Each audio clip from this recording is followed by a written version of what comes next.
Bonjour à toutes et à tous et bienvenue sur ce webinaire organisé par l'OPCO Atlas. Donc, la thématique du jour, c'est la modification administrative des contrats en alternance, à savoir le contrat d'apprentissage et le contrat de professionnalisation. Donc, ensemble, on va voir toutes les modalités qui peuvent intervenir en cours de contrat ou en amont, notamment les cas d'annulation, les cas de rupture de contrat, les cas de correction et les cas d'avenant. Donc, on va vous expliquer les différentes modalités que peuvent avoir justement ces événements-là et leur incidence sur la rupture de contrat et comment on les met en œuvre. Avant de commencer, on va commencer par se présenter. Je commence pour ma part, Samoudia Zenabou, je suis chargée de mission alternance et promotion des métiers pour l'antenne PACA Corse. Je laisse mes collègues se présenter. Bonjour à tous, donc moi je suis Nathalie Lassab, chargée de mission également sur la région Île-de-France et bienvenue à tout le monde.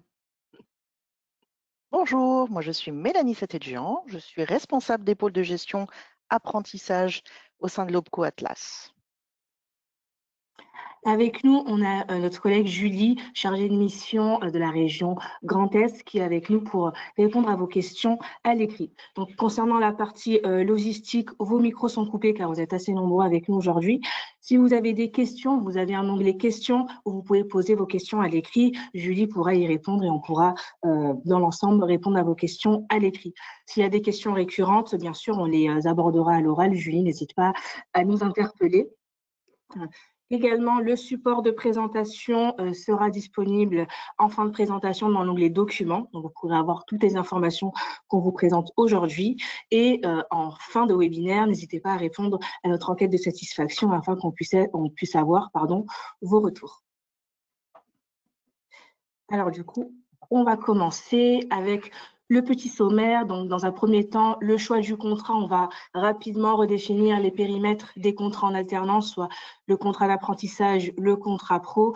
Voilà, quelles sont les modalités du contrat à qui s'adresse rapidement, à partir de la définition des contrats, pour aller ensuite sur les incidences et les cas particuliers, notamment les cas d'annulation de contrat qu'on va définir qui ne sont pas à confondre avec les cas de rupture du contrat.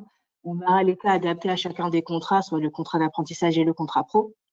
Ensuite, on vous présentera les cas de correction des contrats et les cas d'avenant. Donc, on différenciera bien les deux pour que vous puissiez savoir quelle modalité intervient à quel moment dans le contrat. Enfin, on terminera par vous présenter les services, l'offre de services d'Atlas à destination des entreprises alternantes, des CFA, également des apprentis. Et enfin, vous aurez les contacts pour qu'on puisse vous accompagner dans vos différentes démarches. Peut-être qu'on peut demander à quelques-uns de nos participants s'ils nous entendent bien, oui, avant de démarrer dans le vif du sujet. Si vous pouvez nous faire une petite... voilà, un petit état des lieux de questions. Oui. Dans l'onglet questions, est-ce que vous nous entendez bien?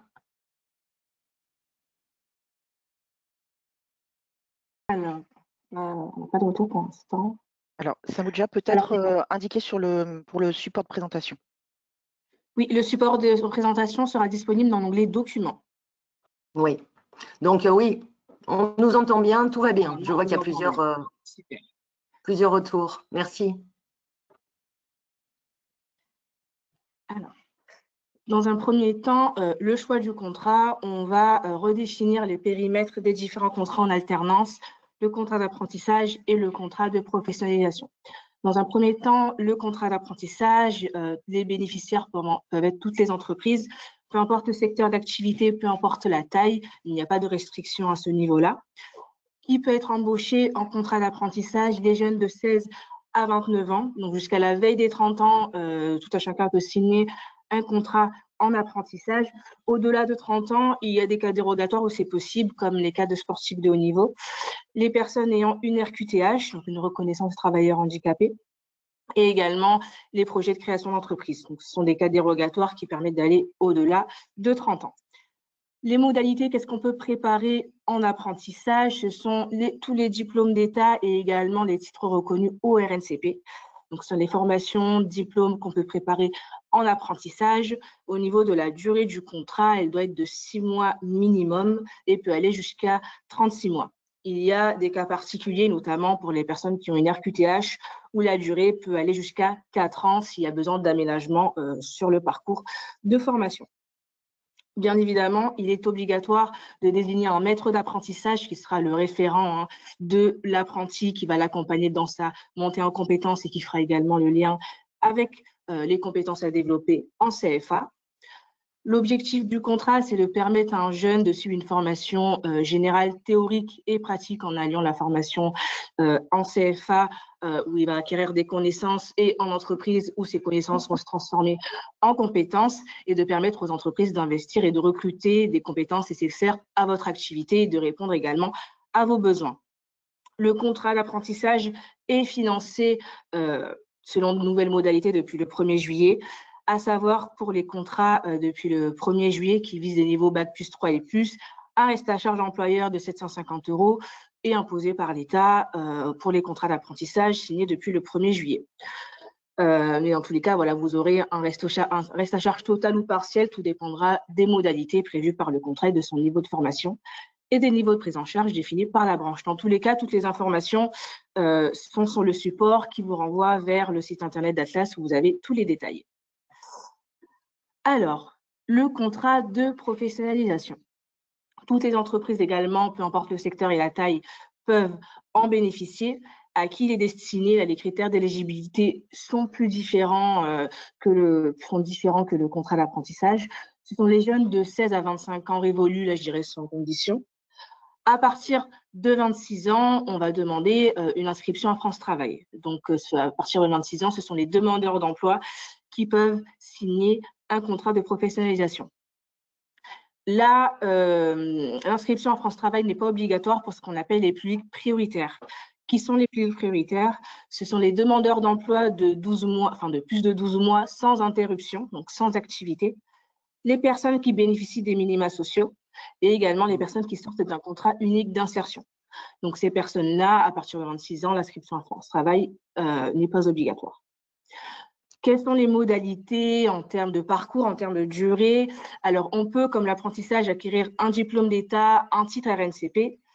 La différence, c'est qu'on peut préparer des certifications, enfin, des formations plus larges, notamment des CQP qui sont des certifications de qualification professionnelle et des qualifications de branche. Qu'est-ce qu'une qualification de branche? En fait, ce sont des contrats sur lesquels on va former des salariés sur des compétences et non pas sur un diplôme donné. Et à la fin, la personne n'aura pas un niveau de formation et une certification, mais elle va avoir des compétences métiers à valoriser sur le marché du travail. Le parcours est plus restreint en termes de durée sur le contrat pro. On est de 6 mois minimum comme sur l'apprentissage jusqu'à 24 mois maximum. On peut aller au-delà de 24 mois uniquement pour les publics prioritaires. Une durée minimale de formation théorique, donc en centre de formation, est imposée, qui est de 150 heures. Comme pour l'apprentissage, la désignation d'un tuteur, cette fois-ci, est obligatoire. Quels sont les objectifs du contrat pro? C'est de former de nouveaux salariés à des compétences spécifiques adaptées à vos besoins et également de bénéficier de l'expertise d'autres organismes de formation, de former et d'intégrer des étudiants ou demandeurs d'emploi. C'est vrai que sur le contrat pro, on est sur des limites d'âge un peu plus avancées, notamment sur une trentaine d'années. Là, on a pas mal de personnes en conversion qui vont pouvoir répondre à vos besoins. Comme pour l'apprentissage, un financement est possible, total ou partiel, tout dépend des modalités de votre branche. Et toutes les informations sont sur le site d'Atlas. Alors bon, sur cette première partie, comme ce n'est pas l'objet même du webinaire, la définition des contrats, j'imagine qu'on n'a pas trop de questions, Julie. Deux. Oui. Non, c'est bon, on nous pose juste pour le contrat pro une question. Si la personne était déjà en contrat pro précédemment, est-ce qu'il doit être inscrit à France Travail ou pas? Non. C'est un cas particulier où, en effet, on ne demande pas l'inscription à France Travail en cas de succession de contrat pro, en effet, pour une qualification supérieure. Alors, on va voir ensemble, du coup, les cas d'annulation de contrat dans un premier temps. Alors, qu'est-ce qu'une annulation de contrat? Une annulation de contrat, c'est le fait d'annuler un contrat qui n'a pas commencé. Je vais illustrer mon propos. Par exemple, vous signez un contrat avec un apprenti du coup début août, par exemple pendant la période estivale, hein, pour préparer la rentrée de septembre. Vous savez que chez Atlas, le contrat, enfin chez les OPCO de manière générale, les contrats doivent être déposés dans les 5 jours. Donc par exemple, le 5 août, hein, vous êtes dans les délais, vous déposez le contrat et ce contrat a lui-même un début d'exécution. Donc le contrat commence le 1er septembre. Pendant cette période entre le dépôt du contrat et son exécution, pour X ou Y raison, vous vous rendez compte que le contrat ne pourra pas avoir eu lieu pour X ou Y raison. Dans ce cas-là, si le contrat n'a pas commencé et ne commencera pas, on est sur un cas d'annulation de contrat. Donc, j'annule un contrat qui n'a pas commencé et qui ne commencera pas. J'insiste vraiment sur la définition de l'annulation parce qu'on a souvent des erreurs d'interprétation entre le cas d'annulation et le cas de rupture de contrat. Donc, une annulation, ça sera déclaré sur votre espace en ligne, mais ça, on va le voir juste après. J'annule un contrat que j'ai déposé et qui n'a pas commencé, qui ne commencera pas. À différencier du cas de rupture qu'on verra en détail juste après. Mais la rupture, c'est j'interromps un contrat du coup qui a commencé, même si, par exemple, il est rompu très tôt dans le contrat. Une rupture, par exemple, dès le premier jour ou les premiers jours de contrat, on est vraiment sur des cas de rupture. Si c'est en amont du début du contrat, finalement, le contrat ne peut pas s'exécuter. On est sur les cas d'annulation. Alors, on va vous montrer comment déclarer une annulation en ligne. Mais voilà, je voulais vraiment insister sur la différence entre les deux afin que vous puissiez déclarer les choses correctement sur votre espace en ligne et que voilà, les contrats sont enregistrés dans le bon état surtout. Alors, là, on se trouve sur l'espace MyAtlas Entreprise que vous avez en tant qu'entreprise. Donc, une fois que vous êtes connecté, vous devez vous rendre dans l'onglet « Dossiers et contrats ». Là, vous aurez tous les dossiers qui sont en cours. Vous pouvez filtrer par dispositif. Nous, ce qui nous intéresse, ce sont les contrats en alternance. Donc, je vais prendre un contrat pour illustrer. Et là, on a différents éléments. Notamment ici, là, on est sur l'illustration du cas d'annulation de dossier. Donc, on est dans mon cas, je suis le 26 août, finalement, voilà, le contrat ne peut pas commencer. Mon contrat qui commence le 1er septembre n'aura pas lieu. Je vais l'annuler sur mon espace entreprise.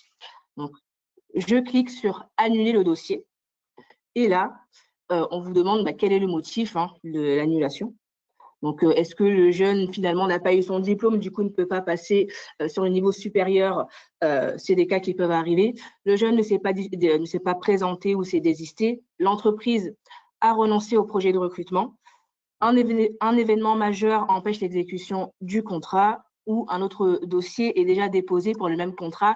Il peut arriver qu'il y ait des cas de doublons, notamment quand il y a le mandat de gestion. Donc, si vous octroyez le mandat de gestion à une entreprise, donc le mandat de gestion, c'est le fait un CFA, pardon, c'est le fait de permettre à un CFA de déposer le contrat pour vous. Voilà, laissez le CFA déposer le contrat via son espace et il sera déposé, il sera visible pour vous. Ça arrive qu'on ait des cas où le contrat est déposé par les CFA et en même temps, le contrat est déposé par une entreprise qui fait des doublons. Alors là, on vous rappelle les modalités d'annulation, donc que le contrat d'apprentissage peut être annulé uniquement s'il n'a pas commencé. Et là, on vous indique si vous souhaitez modifier des éléments sur un contrat que vous avez déposé qui est mal saisi mais qui va commencer, qu'il faut plutôt aller sur une correction du contrat.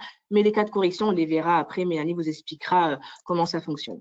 Donc, je rappelle, l'annulation, c'est pour un contrat qui n'a pas commencé et qui ne commencera pas.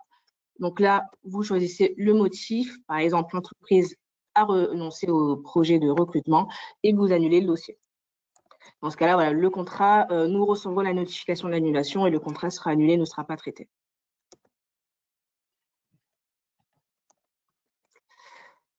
Alors, est-ce qu'il y a des questions sur l'annulation ou Mélanie ou Nathalie, si vous avez des éléments complémentaires à ajouter, n'hésitez pas. Alors, là, je suis en train de répondre à quelqu'un qui me demande si une personne peut redoubler sa première année en apprentissage. Et je suis en train d'écrire que non, ce n'est pas possible. Le redoublement n'existe pas en apprentissage. Le redoublement, on ne parle pas de redoublement, en fait, on va parler d'échec à l'examen, c'est-à-dire que le cycle de formation doit être poursuivi jusqu'à son terme pour ensuite établir une prolongation du contrat via un avenant de prolongation pour cause justement d'échec à l'examen, ce qui est prévu par le législateur.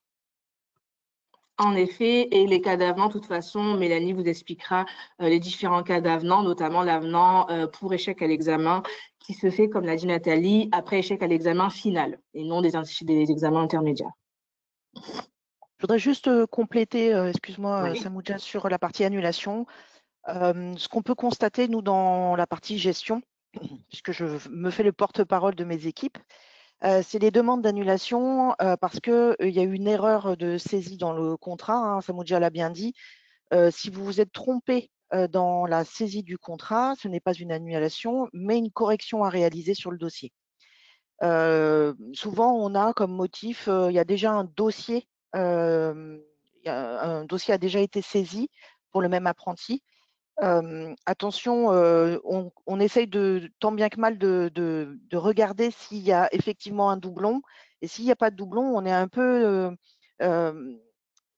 parfois dans des situations difficiles pour la partie gestion, parce que pourquoi on annulerait un contrat, etc. Donc, faites attention, si vous êtes juste en mode correction, c'est-à-dire que vous êtes trompé sur la saisie, n'annulez pas le contrat, vous faites une correction. Et pour toute difficulté, n'hésitez pas à appeler nos services. Juste, on nous demande si les CFA peuvent, eux, de leur côté, faire la demande d'annulation si jamais c'est eux qui ont fait le dépôt. Pour le moment, non.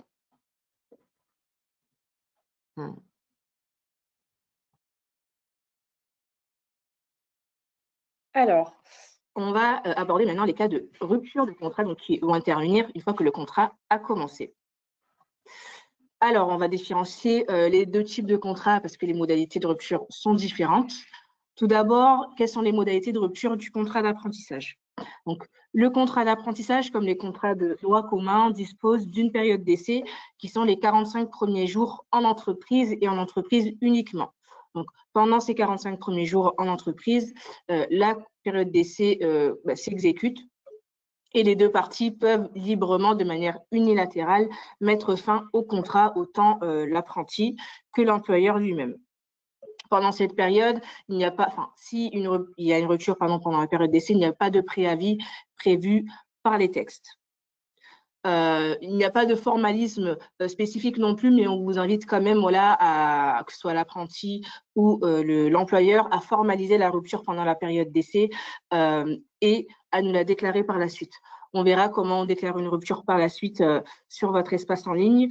Les documents écrits concernant la rupture ne sont pas à déposer auprès d'Atlas, et ça j'expliquerai par la suite. Nous, il faudra juste nous déclarer la rupture, le motif et la date à laquelle intervient la rupture. Mais ça, on le verra juste après. Donc, pendant la période d'essai, ce sont les 45 premiers jours en entreprise. Les deux parties peuvent, de manière unilatérale, mettre fin au contrat. Il n'y a pas de préavis prévu par les textes. Donc ça, c'est la partie, je dirais, la plus comprise en général par les entreprises. Au-delà de la période d'essai, bien sûr, des modalités de rupture sont possibles, mais la rupture doit être motivée. Alors, on a, et le motif de rupture qu'on a dans la majorité des cas, la rupture d'un commun accord entre l'employeur et son apprenti. Donc voilà, les deux parties se mettent d'accord sur une date de fin de contrat parce qu'elles ne s'entendent pas ou pour X ou Y raison. Donc voilà, vous vous mettez d'accord tous les deux parties pour mettre fin au contrat à telle date. À savoir, on a des modèles de lettres de rupture, je vous les montrerai juste après, que vous pouvez utiliser pour formaliser les ruptures de contrat. À l'initiative de l'apprenti, c'est également possible, mais uniquement sous certaines modalités, notamment si de manière unilatérale, de manière consentie, pardon, la rupture n'est pas possible après la période d'essai, le salarié, l'apprenti, pardon, peut saisir le médiateur des chambres consulaires pour demander la rupture de son contrat. Il est important que l'apprenti respecte bien les délais et les modalités prévues par la saisie de la médiation avant toute rupture de contrat est bien sûr d'en informer son employeur, d'informer son employeur de la saisie du médiateur. Autre motif de rupture possible à l'initiative de l'apprenti en cas d'obtention du diplôme. Donc voilà, votre apprenti a validé son diplôme final, bien sûr. Il peut, avec un préavis d'1 mois, demander la fin de son contrat. À l'initiative de l'employeur, on retrouve des cas de rupture qu'on a notamment sur les contrats de droit commun. Donc, licenciement pour cas de force majeure, pour cas de faute grave, pour inaptitude constatée par le médecin du travail ou en cas, bien sûr, de décès de l'employeur maître d'apprentissage. Dans ce cas-là, il n'y a plus d'entreprise, il n'y a plus d'encadrant, le contrat n'est plus possible. Il y a également un cas de rupture possible par l'entreprise, c'est le cas d'exclusion de l'apprenti du CFA. Si votre apprenti est exclu de son CFA, ça peut, ce n'est pas une obligation, mais ça peut être un motif de rupture. Si voilà, vous souhaitez vous séparer de votre apprenti parce qu'il a été exclu dans son CFA, c'est considéré comme un motif de rupture. Par contre, ce n'est pas une obligation. Si votre apprenti est exclu de son CFA, vous pouvez le garder maximum 2 mois. Et pendant ces 2 mois, vous devez l'accompagner pour trouver un autre CFA afin de terminer justement la préparation de son diplôme. Et bien, du même diplôme. Mais ce n'est pas une obligation. Ça peut être un motif de rupture ou bien, si en entreprise ça se passait bien, vous pouvez l'accompagner dans la limite de 2 mois maximum pour trouver une autre école, un autre CFA. Je précise sur ce cas-là, vous l'accompagnez pour trouver un autre CFA pour préparer le même diplôme. Pourquoi? Parce que le fait de changer de diplôme, ça entraîne une rupture de contrat pour préparer un nouveau contrat, pour un nouveau diplôme. Donc, si vous êtes sur le même diplôme, vous pouvez trouver un nouveau CFA et faire un avenant, donc sur le même contrat, un avenant pour modifier le CFA. Si jamais vous voulez, votre apprenti veut également changer de diplôme, on sera sur un cas de rupture pour conclure un nouveau contrat pour un nouveau diplôme. C'est un diplôme par contrat.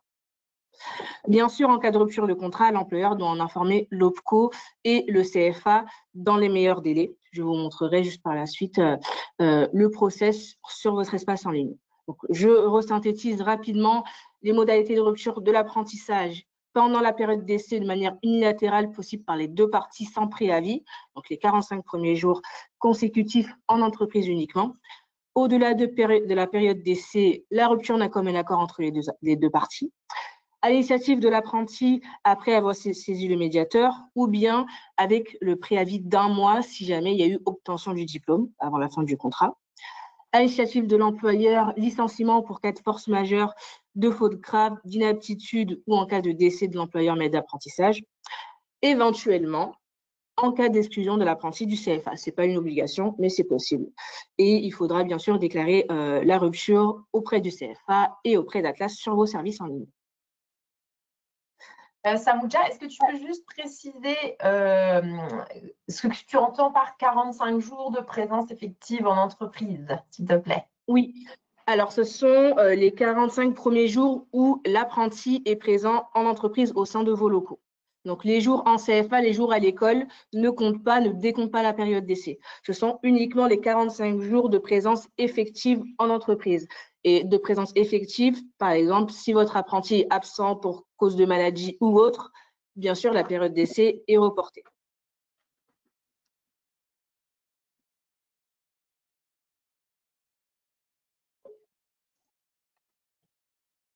On a d'autres questions, Julie, sur l'apprentissage avant que je passe au contrat pro? Alors, on nous demande, il y a une question qui dit qu'il y a une personne qui a un contrat qui a été signé, validé chez nous et qu'après coup, ils ont procédé à une modification de la rémunération et que pour ça, ils ont réalisé un avenant, code 36, et avec la date d'effet d'avenant à la date de début de contrat. Donc, en fait, là, ça aurait été plus, du coup, une modification, une correction, puisque ça intervenait à la date de début de contrat. On en parle dans quelques minutes. C'est ça. Mais exactement, on n'est pas sur un avenant. Dans ce cas-là, on est sur une correction du contrat parce qu'en fait, c'est une erreur de saisie dès le début du contrat. Mais Mélanie vous expliquera bien les modalités de la correction. C'est tout, sinon. Alors, les modalités de rupture du contrat de professionnalisation qui, en général, sont plus connues par les employeurs parce que ce sont les mêmes que les contrats de droit commun. Alors, pour le contrat de professionnalisation, on a une période d'essai qui est cette fois-ci de 30 jours et de 30 jours calendaires. Donc, sur le contrat de professionnalisation, c'est rapide, ça va très vite car c'est des jours calendaires et que ce soit en organisme de formation ou en entreprise, c'est décompté. Du coup, là, c'est beaucoup plus rapide et voilà, pendant la période d'essai, les deux parties peuvent décider de mettre fin au contrat de manière unilatérale. Alors, la période d'essai de 30 jours calendaires pour les contrats de professionnalisation qui sont signés en CDD. À savoir que le contrat de professionnalisation peut être signé en CDD ou en CDI. L'apprentissage aussi, mais ça n'a pas d'incidence sur la période d'essai. Le contrat de professionnalisation, ça a une incidence sur la période d'essai. Si on est sur un contrat de professionnalisation signé en CDD, on est sur les règles de CDD en termes de période d'essai, 30 jours maximum, 30 jours calendaires maximum. Si le contrat de professionnalisation est signé en CDI, on sera sur les modalités de période d'essai en termes de durée, notamment du CDI. C'est juste la petite particularité qu'on va avoir sur le contrat de professionnalisation selon la manière dont il est signé en CDD ou en CDI. Dans la majorité des cas, on a des contrats de professionnalisation signés en CDD, donc la période d'essai est de 30 jours calendaires maximum. Pendant ces 30 jours-là, l'employeur et le salarié en contrat de professionnalisation peut décider de mettre fin au contrat. Alors, au-delà de la période d'essai, quelles sont les modalités de rupture possibles? Pour les contrats de professionnalisation en CDD, ce sont les mêmes motifs que la rupture du CDD de droit commun classique. Donc, on retrouve la rupture d'un commun accord entre l'employeur et le salarié. On retrouve la faute grave du salarié, donc là, c'est plus à l'initiative de l'employeur.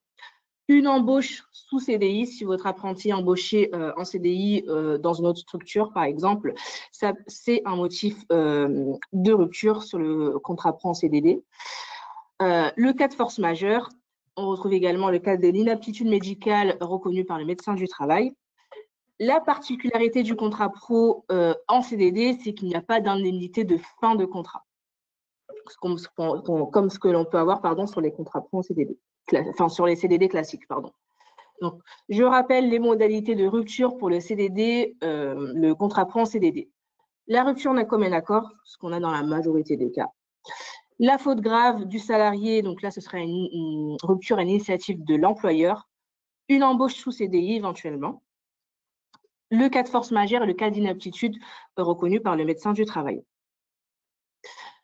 Si on est sur un contrat de professionnalisation en CDI, on est sur les motifs de rupture du CDI de droit commun, donc qui sont connus par les employeurs. On retrouve la rupture d'un commun accord entre les deux parties. La rupture à l'initiative du salarié qui sera du coup la démission avec les modalités de préavis prévues par les textes et à l'initiative de l'employeur qui sera le licenciement. Donc là, sur les contrats de professionnalisation, en général, c'est plus aisé par les entreprises parce que c'est des motifs que vous connaissez déjà via les contrats de droit commun. La particularité, notamment en termes de changement de formation, de changement de diplôme préparé, c'est que s'il y a un changement de diplôme préparé pendant le contrat pro, il est possible de conclure un avenant au contrat, donc de rester sur le même contrat et juste de modifier par un avenant la formation préparée uniquement si cette modification, ce changement de diplôme intervient dans les 2 mois. Au-delà de 2 mois, il faudra rompre le contrat pour signer un nouveau contrat afin de préparer une nouvelle certification, un nouveau diplôme. Bien sûr, en cas de rupture du contrat de professionnalisation comme l'apprentissage, il faut en informer cette fois-ci l'organisme de formation et le déclarer à l'OPCO dans les meilleurs délais. Julie, est-ce qu'il y a des questions sur les ruptures sur le contrat pro? Je suis à la bourre dans les questions, donc je ne vais pas te dire si les dernières questions correspondent à ce que tu es en train de dire, mais écoute… S'il y a une question sur les 30 jours calendaires, est-ce qu'on compte les jours d'école aussi? Oui, sur le contrat pro, c'est les 30 premiers jours de contrat. Oui. Donc, qu'ils soient en entreprise, qu'ils soient en école ou un petit peu des deux. La période d'essai est décomptée. C'est la particularité, c'est vrai que sur le contrat pro, ça va assez vite, assez vite. Juste une petite un petit point complémentaire sur la rupture contrat d'apprentissage. Attention, lorsque vous avez des apprentis de plus de 30 ans, la rupture est importante. Le motif de rupture sera important pour les prochains contrats. Donc, vigilance lorsque vous avez un apprenti de plus de 30 ans qui nécessitera une dérogation pour une poursuite de contrat.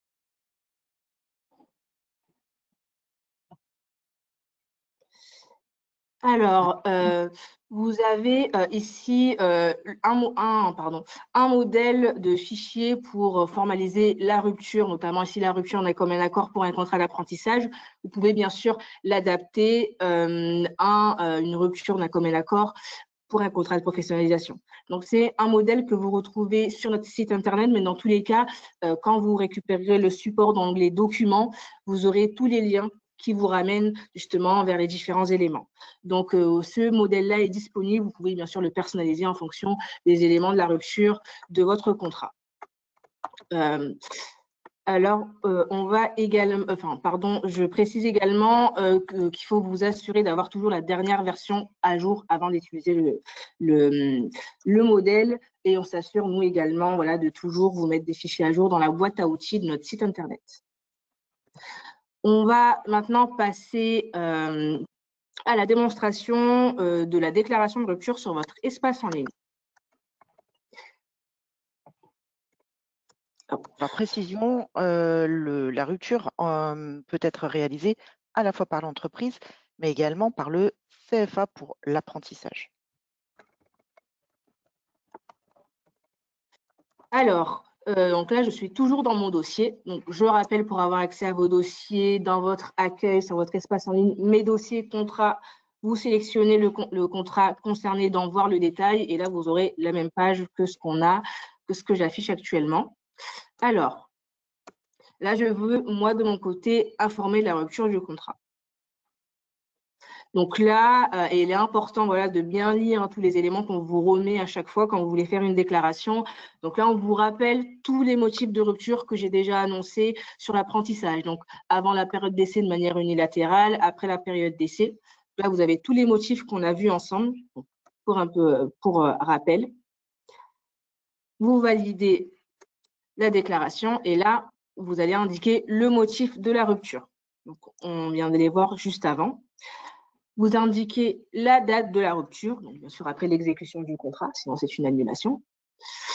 Et important, c'est mentionné ici, la déclaration de rupture est totalement dématérialisée. Donc nous, pour enregistrer votre déclaration de rupture, on a juste besoin que vous renseigniez le motif de la rupture, la date de la rupture, vous validez, et après nous, on va recevoir la notification de la rupture, et à savoir que depuis quelques mois maintenant, les ruptures sont traitées de manière automatique par notre service. Donc, en fonction de votre déclaration que vous allez faire, la rupture sera enregistrée au sein du dossier.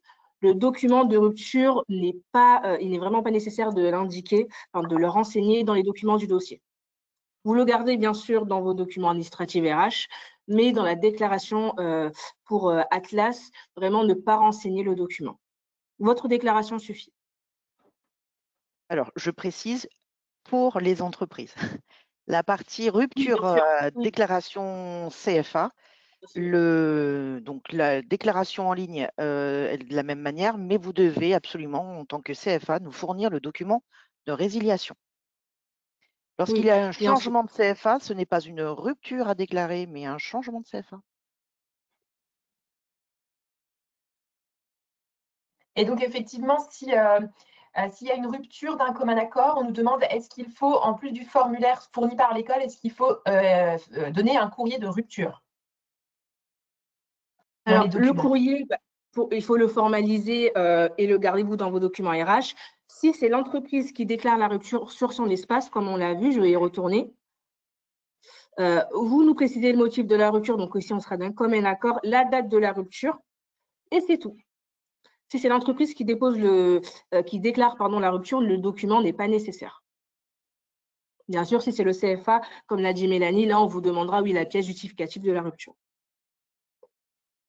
Alors, il y a Également, une question oui. Samoudia, sur pour une rupture, est-ce qu'il y a besoin de prévenir l'URSSAF, la directe, etc. Alors, nous faisons remonter les informations. Une fois que nous avons enregistré la rupture, les informations remontent au service de l'État et le dossier sera enregistré comme étant en rupture. Donc, les informations remontent par notre biais, mais du coup, c'est important que vous nous fassiez la déclaration, notamment à temps. Petite précision également, le traitement des ruptures par MyAtlas Entreprise, c'est bien de manière automatique. Le traitement des ruptures côté, le traitement des ruptures déclarées par le CFA sont traités manuellement par les gestionnaires de l'OPCO Atlas. Donc, en termes de délai de traitement, en déclaration en ligne faite par l'entreprise, la rupture sera mise en œuvre J+1, J+2 maximum par rapport à la déclaration, contrairement à la déclaration en ligne de la rupture faite par le CFA. Il y a une demande aussi par rapport à faire la différence entre rupture, poursuite en formation de rupture et abandon de la formation.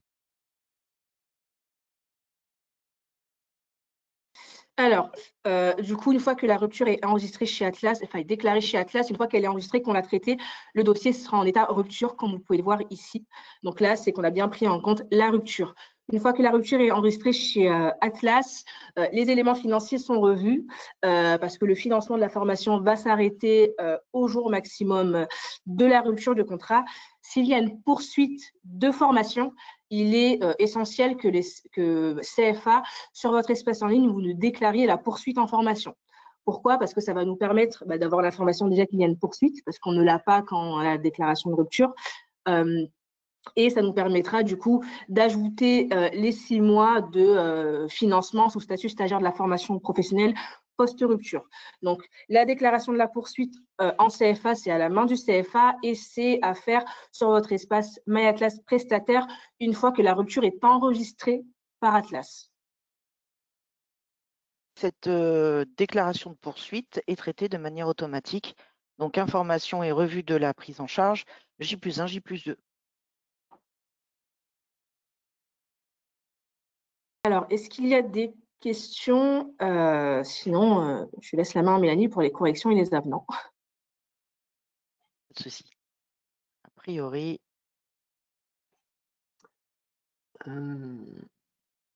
Allons-y.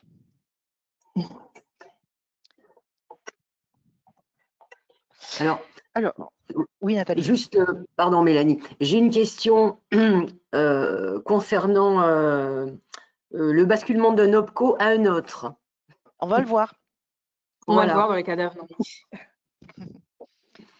Alors, on va déjà déterminer vraiment ce qui a une correction et ce qui est un avenant. On en a un peu parlé au démarrage du webinaire. La différence, lors de la signature du CERFA, j'ai renseigné une mauvaise donnée. Par quel biais puis-je procéder à la modification? Lorsque je modifie des éléments du CERFA initial et que ces modifications s'appliquent dès le début du contrat, il s'agit d'une correction. La date de conclusion du contrat reste inchangée. Lorsqu'il y a un changement en cours de contrat, je rédige un avenant et je le transmets à l'OPCO dans les meilleurs délais. La date de conclusion ici sera modifiée, elle est en phase avec la date d'effet de l'avenant. On a beaucoup d'avenants avec des dates de conclusion de contrat, des dates initiales, ce qui nous pose problème puisqu'on ne peut pas l'enregistrer tel quel auprès des services de l'État. Donc, on est obligé de revenir vers vous, de vous faire changer les dates d'avenant, etc. Donc, la modification a lieu depuis le début du contrat. J'ai une modification en cours de contrat. Ça a commencé le 1er septembre. J'ai une modification, finalement, ce n'est pas le même maître d'apprentissage. Il a commencé, puis finalement, il est parti. Le 10 septembre, je dois faire une modification de mon maître d'apprentissage. Il est essentiel d'avoir une version du CERFA signée par les deux parties, transmise à l'OPCO. Alors, dans le cadre des démarches de déclaration en ligne, on n'a pas besoin du CERFA signé, mais vous devez forcément avoir la version signée. Et s'il y a un impact pour la partie formation du CERFA, le CFA doit mettre son visa. Modifier sur le CERFA uniquement des éléments relatifs à cette modification en conservant les autres éléments identiques au contrat initial. Tout ça pour dire que vous faites des modifications uniquement sur les champs qui sont à modifier. Ce qui n'est pas modifié, vous les laissez tels quels, mais vous les remplissez. Un CERFA à trous n'est pas possible. S'il n'y a pas de compte. Voilà. Au niveau des types d'avenants. Alors, dans la notice du CERFA contrat d'apprentissage, vous avez différents types d'avenants. Le premier, c'est un type qui est associé aux modifications de la situation juridique de l'entreprise. Dans le cadre, par exemple, de fusion, d'absorption, de transfert d'effectifs, cette typologie, je vous préviens tout de suite, cette typologie de type 31 ne peut pas être réalisée en ligne. C'est forcément un élément, un CERFA que vous devrez faire papier et nous faire passer de manière papier par mail ou dans le dossier concerné. Pourquoi il n'est pas possible de faire cet avenant 31? Puisqu'on va chercher une autre entité que l'entité sur laquelle vous êtes dans vos services en ligne. Donc, on ne peut pas aller chercher une autre entité. Techniquement, ce n'est pas possible. Donc, le code 31, modification de la situation juridique de l'employeur, ne pourra pas être réalisé dans ces termes-là. Le 32, c'est changement d'employeur dans le cadre d'un contrat saisonnier. Dans les entreprises du périmètre d'Atlas, je crois n'en avoir jamais vu. Le type d'avenant 33, prolongation du contrat suite à échec à l'examen. Donc, quand il y a l'examen final pour lequel l'apprenti n'a pas réussi ses examens, il peut y avoir une prolongation du contrat avec le même employeur. Il y avait une question tout à l'heure sur est-ce qu'avec la prolongation, on peut être au-delà de 36 mois? Non, c'est 36 mois maximum. La prolongation, attention, elle ne peut être que de 12 mois maximum. Si on a un contrat qui s'était terminé au 31 août 2025, vous ne pourrez aller que jusqu'au 31 août 2026 maximum. Vous ne pourrez pas avoir un décalage. Ça, c'est la législation. La typologie 34, qui est la prolongation du contrat suite à l'obtention de la reconnaissance de l'apprenti comme travailleur en situation de handicap. Si vous avez un apprenti qui, dans le cours de son contrat, est reconnu travailleur en situation de handicap, il est possible, dans ce cas-là, si vous avez une prolongation à faire du contrat, de faire cette typologie d'avenant. Le code de 35, diplôme supplémentaire préparé par l'apprenti. Alors attention, ce code 35, il est exclusivement réservé pour une typologie de formation aujourd'hui, c'est les CAP, BEP, Bac Pro. Voilà, c'est uniquement cette catégorie-là qui est recensée dans la législation.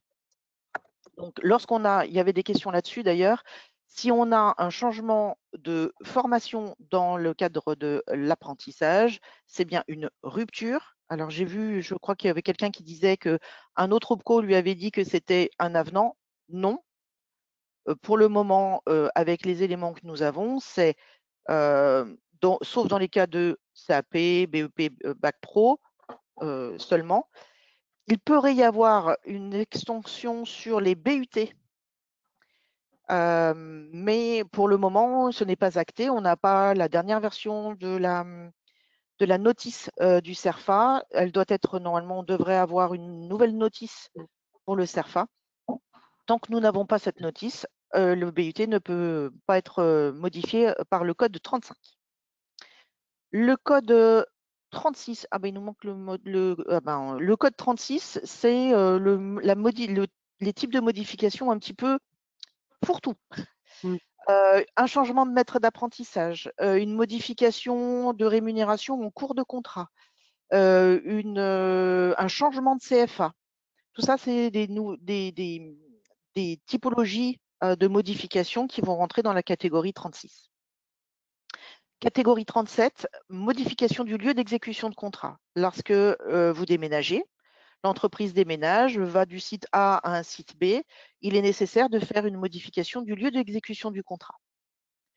Et nous avons aussi une typologie de modification du lieu principal de réalisation de la formation théorique. Là, dans le cadre du contrat d'apprentissage, on a un CFA responsable du contrat et puis potentiellement un lieu de formation qui est différent. Exemple, on a, je ne sais pas moi, Formasup PACA qui va travailler avec l'Université de Marseille. Les cours sont faits à l'Université de Marseille, mais c'est Formasup PACA qui gère le contrat. Si on a une modification, l'Université de Marseille déménage et le lieu de formation, du coup, va bouger, va être modifié. Là, c'est la catégorie 38 qu'il faudra utiliser pour la modification du lieu de formation. J'avance, vous me dites si jamais il y a une problématique. Dans le Vademecum CFA, vous avez toute la liste des types d'avenants par bloc. Le bloc employeur, le bloc apprenti, le représentant légal, le contrat, la formation. N'hésitez pas à prendre connaissance de ces éléments-là et de revenir vers nous si vous avez une question concernant la mise en place des avenants. Ça revient un peu à ce que je viens de dire. Donc, n'hésitez pas à prendre connaissance de ces éléments. Un zoom sur le changement d'IDCC applicable. Cela ne concerne aussi que le contrat d'apprentissage dans les termes du Vademecum. Donc, on aura, ça fera écho à la question qui était sur ces changements d'IDCC et d'OPCO. Dans le Vademecum a été recensé les situations qui sont induites par des modifications de rattachement par rapport au transfert des collectes des URSSAF. Donc, on a recensé 5 cas particuliers. L'entreprise, donc c'est la première ligne. Hein. L'établissement change d'OPCO suite à prise en compte de l'IDCC applicable du référentiel France Compétences. Et vous avez toutes les situations. L'OPCO initial jusqu'à la fin du contrat et le nouvel OPCO prendra la main sur les prochains contrats. Deuxième situation, l'établissement change d'IDCC, hein, donc d'identifiant de la convention collective, mais reste dans le périmètre de l'OPCO initial. Donc, c'est l'OPCO initial qui prend en charge les modifications. Établissement change d'IDCC et rejoint un nouvel OPCO. L'OPCO initial garde le contrat jusqu'à la fin du contrat et les nouveaux contrats seront à la main du nouvel OPCO. L'établissement change d'IDCC suite à une fusion, un rachat, une absorption par une entreprise d'un autre OPCO. Là, c'est la reprise. Le nouvel OPCO va reprendre la main suite à la fusion à partir de la date d'effet de l'avenant. Donc, la date d'effet de la modification du transfert, de l'absorption, etc. Donc, bien distinguer, je change moi-même, mon entreprise change d'IDCC, je rejoins un nouvel OPCO. C'est l'ancien OPCO qui va garder le contrat en cours. Je change d'IDCC par le biais d'une fusion, d'une absorption, et c'est donc un changement d'IDCC qui amène un transfert vers un autre OPCO, et c'est le nouvel OPCO qui va prendre la main sur le contrat en cours. Et si l'apprenti change d'établissement dont l'IDCC dépend d'un autre OPCO, donc c'est la clinique, les 5 derniers chiffres qui changent et qui a donc une modification liée à la modification de l'activité sur l'établissement, là c'est aussi reprise par le nouvel OPCO. N'hésitez pas si vous avez des questions à poser les questions, je ne les vois pas forcément tout de suite, n'hésitez pas. Je crois qu'il y avait une situation à creuser peut-être avec un participant.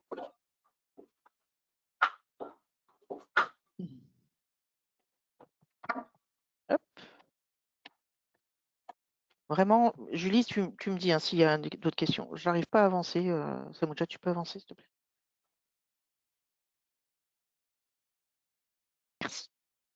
Alors, on va évoquer comment transmettre l'avenant ou la correction du contrat sur MyAtlas. Donc, on va basculer sur MyAtlas.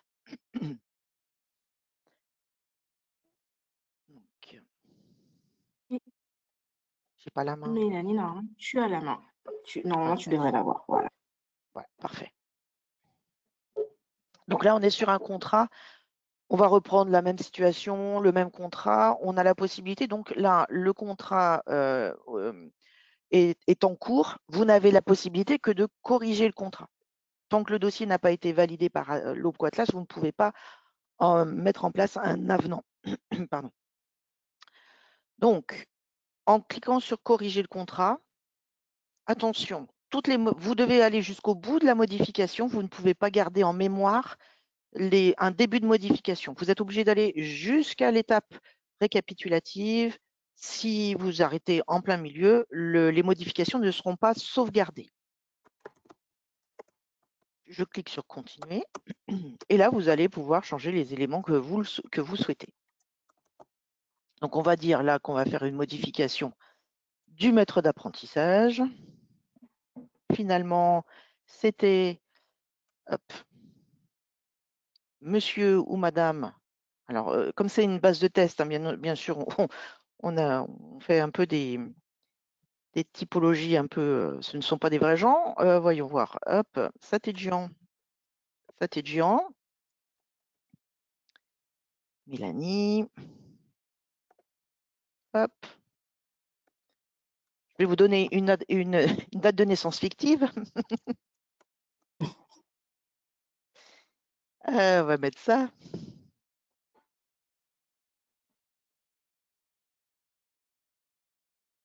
Puis bon, on va laisser le reste. Vous changez les éléments qui sont à changer et vous déclarez la poursuite. Et on va jusqu'au bout. Si c'est le seul élément de correction que vous aviez à faire sur le contrat, vous allez jusqu'au bout. S'il y avait d'autres éléments, vous corrigez les éléments et vous avez toutes les étapes qui se mettent en place. Hop.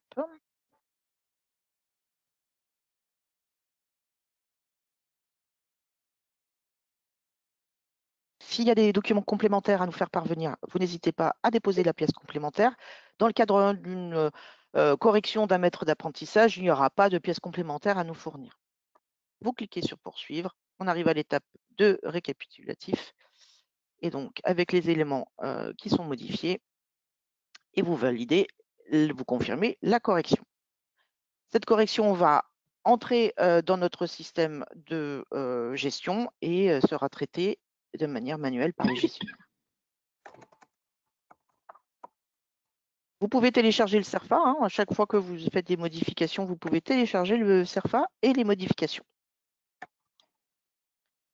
Vous pouvez même annuler la correction en cours si jamais si la demande n'est pas encore finalisée. Je vais essayer d'aller trouver un contrat qui a été validé. Alors, dispositif, contrat d'apprentissage. Ah, bah, il y a déjà. Alors, un contrat validé. Je vais peut-être faire un filtre sur les dossiers accordés.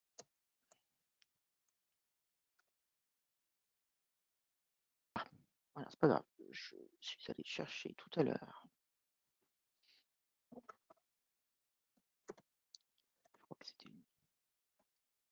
Donc, dossier et contrat, de la même manière, un contrat d'apprentissage. Hop. Accordé.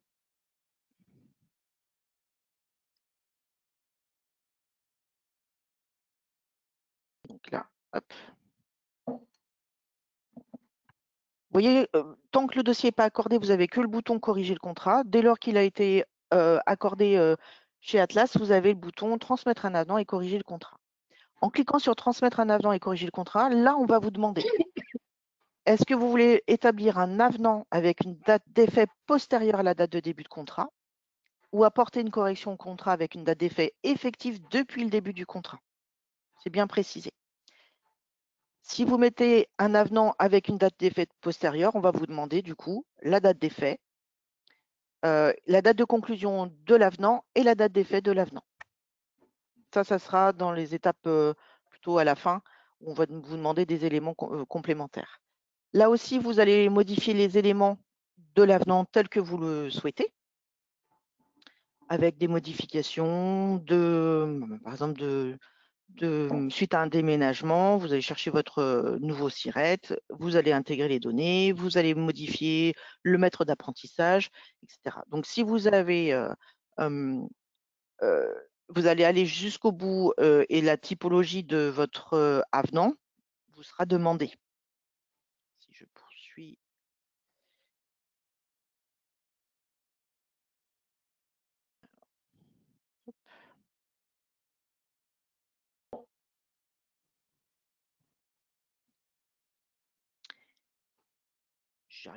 J'arrive. Je voudrais vous montrer là où on va vous demander du coup la typologie, la typologie de la modification. Et en bas de page, on va vous demander ici, alors c'est parti, la date de la modification, donc la date d'effet de la modification et la date de conclusion de l'avenant. Je répète, la date de conclusion de l'avenant ne peut pas être la date de signature initiale du contrat. Okay.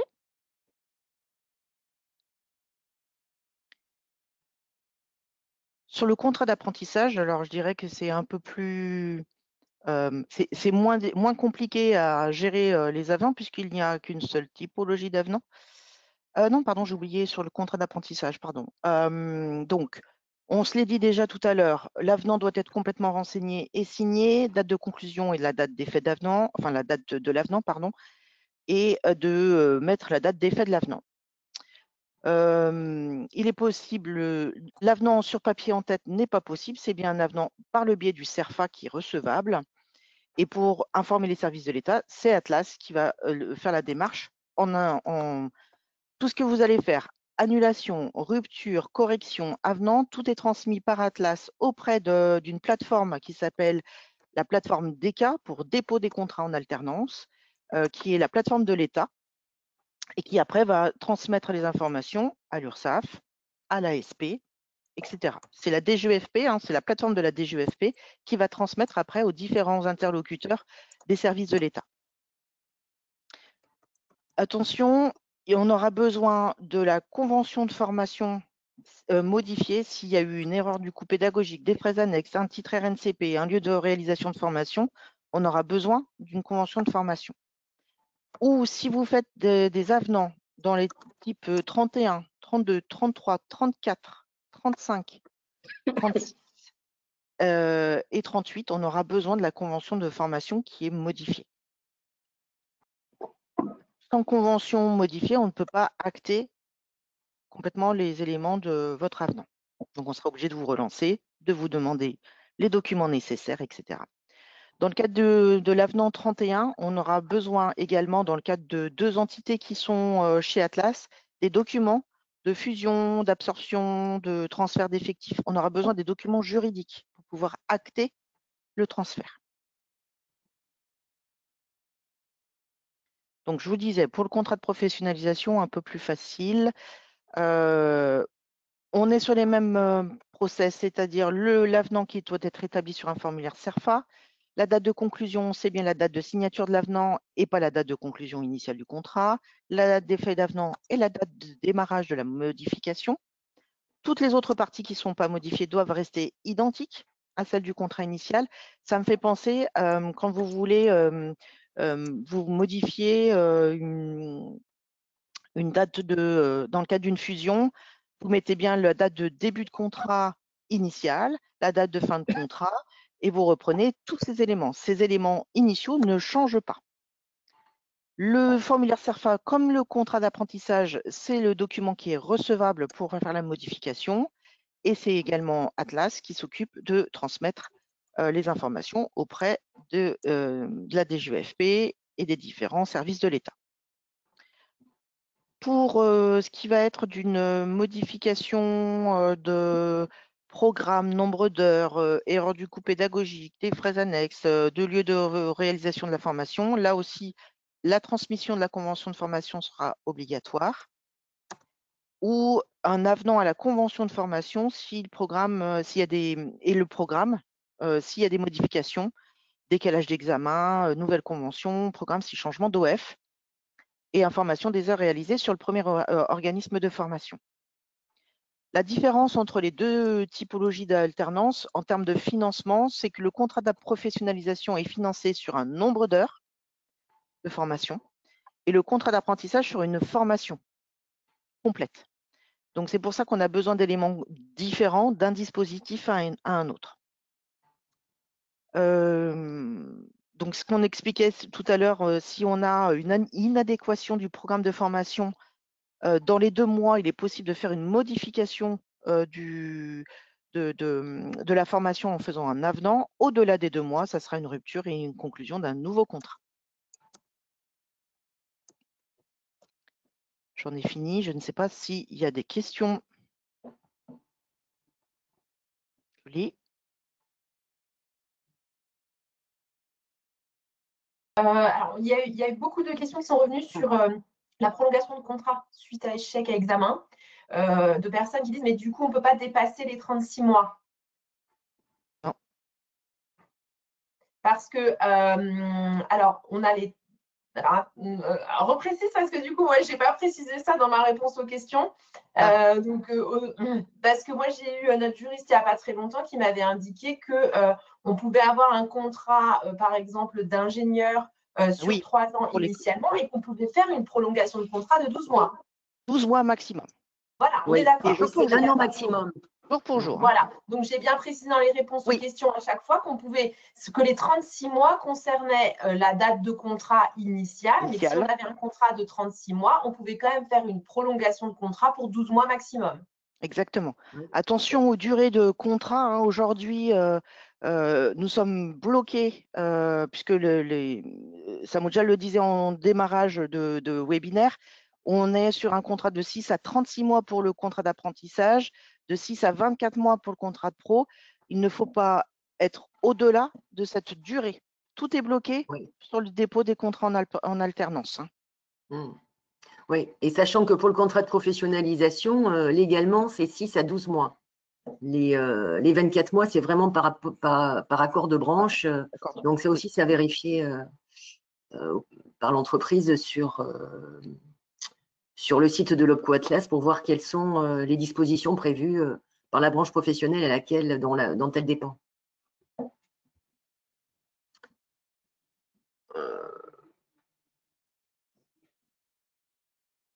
Vas-y Nathalie, à toi. Alors, c'est à moi, effectivement.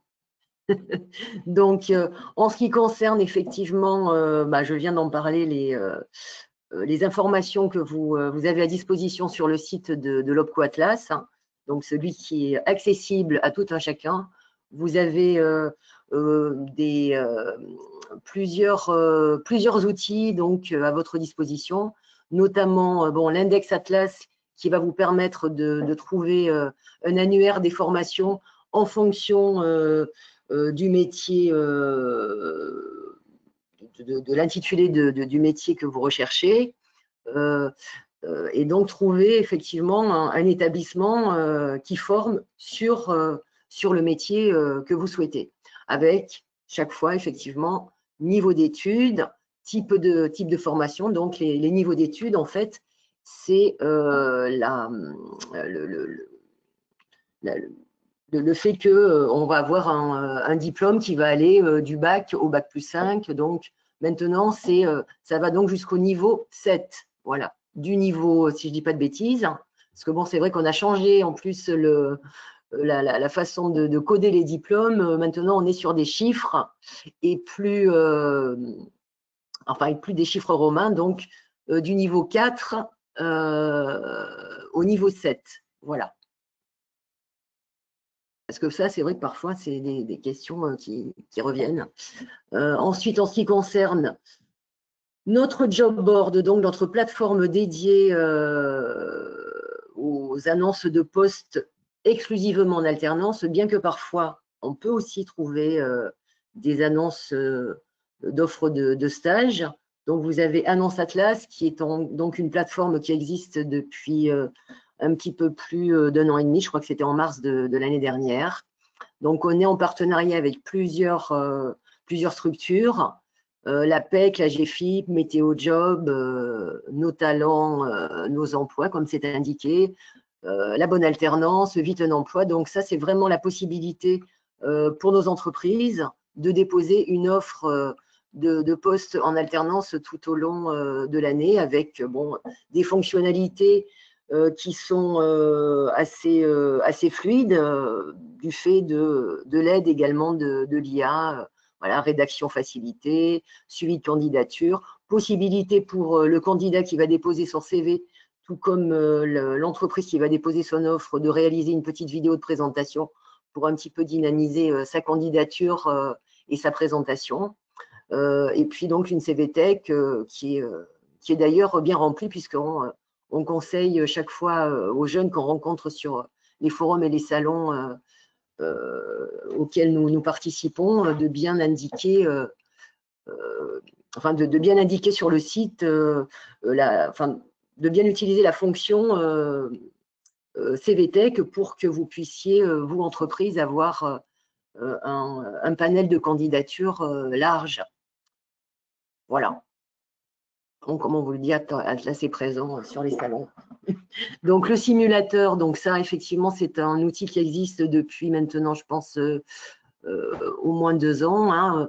Donc, le simulateur, à différencier du moteur, de l'outil de moteur de prise en charge, hein, qui lui va vous indiquer en fonction du code RNCP que vous avez la prise en charge de votre branche professionnelle. Là, le simulateur, c'est vraiment une possibilité d'avoir une vision en temps réel du coût d'embauche d'un alternant, que ce soit dans le cadre d'un contrat d'apprentissage ou d'un contrat de professionnalisation. Donc, c'est un outil très utile, avec possibilité de garder effectivement ces données en brouillon si vous n'avez pas encore toutes les données, donc vous pouvez revenir dessus. Vous pouvez également, une fois que votre simulateur est vraiment complet, basculer directement sur MyAtlas Entreprise pour faire votre demande de prise en charge. Enfin, quand j'ai demande de prise en charge, là, pour le coup, c'est effectivement compléter le CERFA directement sur MyAtlas Entreprise et évidemment toujours déposer la convention de formation associée. Voilà, je ne vais pas relire ce qu'il y a sur les slides, hein, voilà, une estimation du coût. Et ensuite, tout un panel d'informations pour l'employeur et le tuteur, puisque bon, le tutorat, on ne le dira jamais assez. C'est vraiment la clé de la réussite d'un contrat en alternance, que ce soit un contrat de professionnalisation ou un contrat d'apprentissage. Donc là, vous avez vraiment tous les outils à votre disposition sur la partie Mentor Atlas, avec des guides pour l'employeur, le tuteur et même effectivement l'alternant, puisque bon, sur le site d'Atlas, vous avez plusieurs entrées. L'entrée entreprise, l'entrée candidat à l'alternance, l'entrée prestataire, l'entrée également d'ailleurs de demandeurs d'emploi. Donc, en naviguant sur le site, vous avez beaucoup d'outils à votre disposition pour bien préparer votre embauche en alternance. Et en ce qui concerne nos contacts, voilà, donc on est à votre service sur tout l'Hexagone, avec plusieurs délégations régionales. Donc une petite douzaine. En ce qui concerne les chargés de mission alternance et promotion des métiers, comme nous le sommes avec Samouja, donc on est une petite quinzaine sur chacune de nos délégations.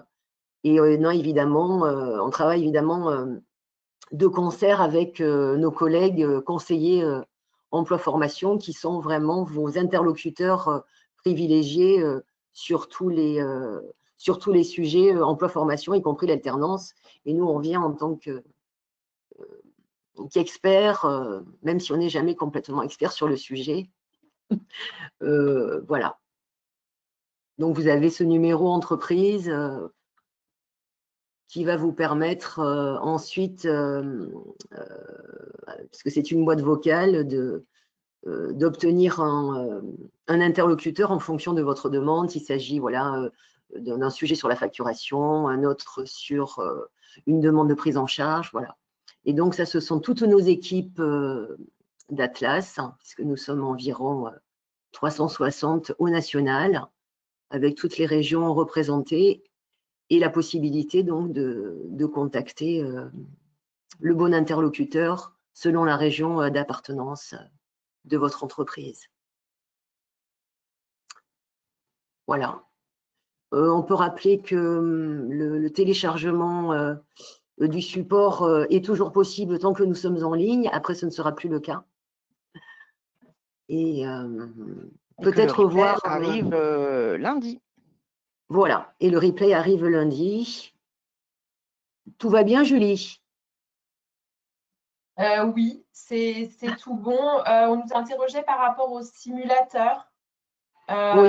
Sur le fait que les dates, c'était des mois entiers pour le calcul et pas de la proratisation journalière.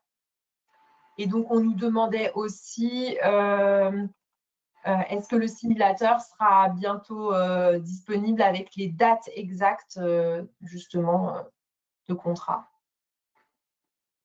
Moi, je n'ai pas fait attention, là, je ne sais plus si le simulateur il a été modifié avec la proratisation en jour ou pas.